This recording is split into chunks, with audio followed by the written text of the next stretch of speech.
Hello दोस्तों, आप सभी का स्वागत है आपका अपना क्लास एसएस क्लास 2.0 में। चलिए दोस्तों, फिर आज देखेंगे लॉन्ग आंसर क्वेश्चन, दीर्घ और लघु उत्तरीय प्रश्न, जिससे आपको 2, 3 और 5 मार्क्स मिल सकते हैं। सबसे पहला प्रश्न है, फ्रांसीसी क्रांतिकारियों ने फ्रांसीसी लोगों में सामूहिक पहचान की भावना किस प्रकार पैदा की? बताइए। चलिए जानते हैं। तो पितृभक्ति और नागरिकता के विचार, जो पितृभक्ति और नागरिकता के विचार से उनमें भावना पैदा की। फिर दूसरा पॉइंट जानते हैं, एक राष्ट्रीय चिन्ह बनाए, ठीक है ना। एक राष्ट्रीय चिन्ह बनाकर केंद्रीकृत प्रशासनिक व्यवस्था करके राष्ट्रीय भाषा को बनाकर और एक समान भार व मान की व्यवस्था, मतलब कि माप तौर की व्यवस्था बनाकर उसमें फ्रांसीसी राजक्रांति की भावना का पहचान मिली, इन सब चीज़ों से, ठीक है ना। इसे आपको याद रखना है। क्वेश्चन नंबर 2 पे आते हैं। नेपोलियन ने फ्रांस शासनिक क्षेत्र में क्रांतिकारी सिद्धांतों का समावेश किया, जिसने पूरी व्यवस्था को अधिक कुशल व तर्कसंगत बना दिया। बताइए कैसे किया? तो नेपोलियन संहिता के द्वारा ग्रामीण प्रशासनिक व्यवस्था में सुधार किए, जो ग्रामीण व्यवस्था थे उनमें सुधार किया गया, शहरी क्षेत्र में सुधार किया गया, व्यापार में सुधार करके, ठीक है ना। इन सब चीज़ को अपनाकर उन्होंने इसका विकास किया। क्वेश्चन नंबर 3 पे आते हैं। बस इतना ही आपको याद रखना है। क्वेश्चन नंबर 3, यूरोप के राष्ट्र के विचार के निर्माण एवं संस्कृति के किस प्रकार महत्वपूर्ण भूमिका निभाई गई? इसके बारे में जानते हैं। कला, काव्य, कहानियाँ, संगीत ने राष्ट्रवादी भावनाओं को विकसित किया, ठीक है ना। इन सभी ने राष्ट्रभक्ति को विकसित किया। Point number 1। पॉइंट नंबर 2, लोकगीत, जन काव्य व लोक नृत्य के द्वारा उनमें राष्ट्रीय भावना को जागृत किया गया। पॉइंट नंबर 3, स्थानीय बोलियों व लोक साहित्य पर बल व भाषा को अपनाकर उन्हें राष्ट्रीय भावना को उत्पन्न किया गया, ठीक है ना। बस ये 3 पॉइंट आपको याद रखना है। जो मेन क्वेश्चन है आपको वो कवर कराते हैं। चलिए आगे बढ़ते हैं। क्वेश्चन नंबर 9 पे आते हैं। ये बहुत ही मोस्ट इम्पोर्टेंट है, VVI क्वेश्चन है। 1804 की नागरिकता संहिता का प्रावधान उल्लेख कीजिए। जो नेपोलियन संहिता हुआ था उसके बारे में बताया जा रहा है। नेपोलियन संहिता ने किस प्रकार प्रावधानों का उल्लेख किया है, उनके बारे में जानते हैं। पॉइंट नंबर 1, जन्म पर आधारित सुविधाओं को समाप्ति। जो भी जन्म से अधिकार मिलते थे उन्हें समाप्त कर दिए थे। किसने? तो नेपोलियन संहिता द्वारा। पॉइंट नंबर 2, संपत्ति के अधिकार की बहाली, जमींदारी व सामंती व्यवस्था की समाप्ति। जो भी जमींदारी और सीमांती व्यवस्था थी उन्हें भी समाप्त कर दिया गया। पॉइंट नंबर 3, यातायात तथा संचार व्यवस्था में सुधार किया गया। ये सभी नेपोलियन कोड द्वारा किया गया, ठीक है ना। नेपोलियन द्वारा किया गया। कब? 1804 ईस्वी में। पॉइंट नंबर 4, मानक नाप तोल के पैमाने चलाए गए। जो मानक माप तोल थे उनको अपनाया गया। पॉइंट नंबर 5, एक राष्ट्र मुद्रा चलाई गई। एक राष्ट्र के लिए मुद्रा चलाई गई, मतलब कि पूरे राष्ट्र में एक ही मुद्रा को अपनाया गया, ठीक है ना। नेपोलियन संहिता ने इन सब प्रावधानों का उल्लेख किया था। बस आपको ये 5 पॉइंट याद रखना है। आगे बढ़ते हैं।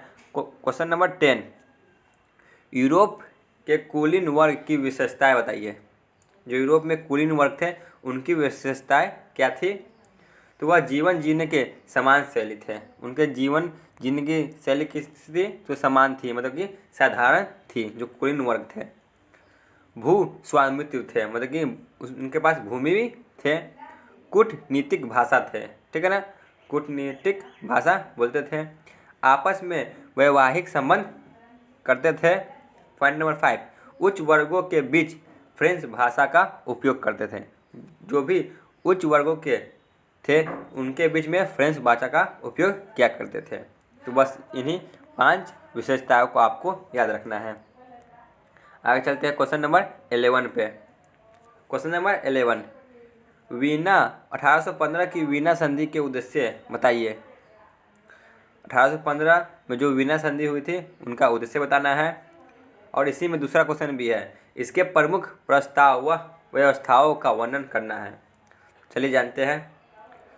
पॉइंट नंबर 1, उत्तर नीदरलैंड में साम्राज्य की स्थापना की गई इसके द्वारा। किसके द्वारा?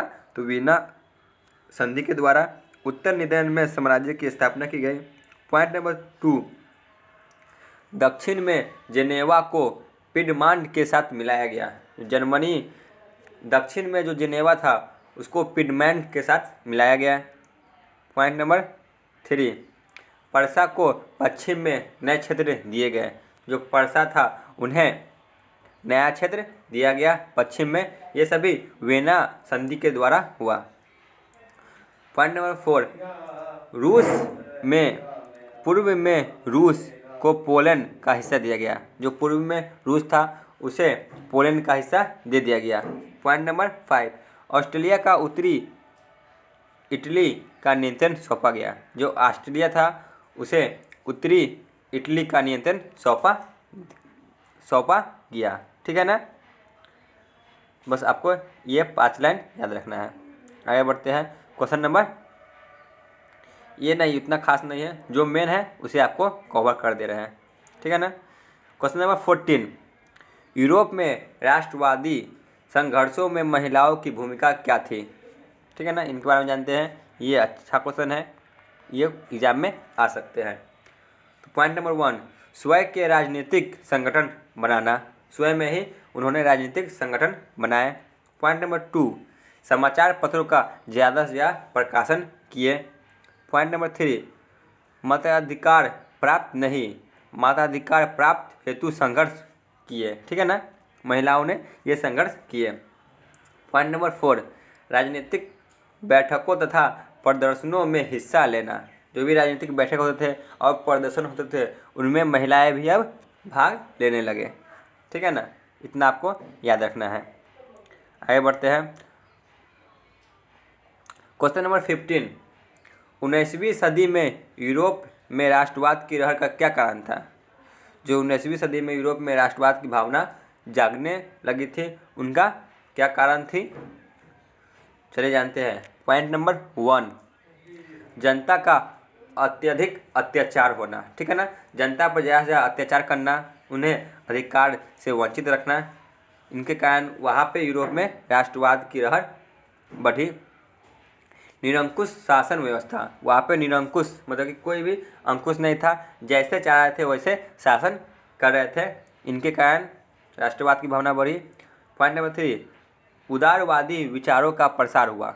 उदारवादी विचार था उनका प्रचार होने लगा। पॉइंट नंबर 4, स्वतंत्रता, समानता और बंधुत्व का नारा लगा, जिसके कारण राष्ट्रवाद की लहर बहुत तेज़ी से बढ़ने लगी। पॉइंट नंबर 5, शिक्षित मध्य वर्ग की भूमिका। जो शिक्षित मध्य वर्ग थी उनकी भूमिका भी इसमें अधिक से अधिक हिस्सा लेने लगे थे। बस आपको यही याद रखना है। ठीक है ना। आगे बढ़ते हैं। बस आपको इतना ही प्रश्न को याद रखना है, इससे बाहर आपको एक भी प्रश्न नहीं मिलेगा। ठीक है ना। ये सब मोस्ट VVI क्वेश्चन थे जिसे आपको कवर करा दिए। इसे आप लोग दोबारा देखें और अच्छी तरह से याद कर लें। धन्यवाद।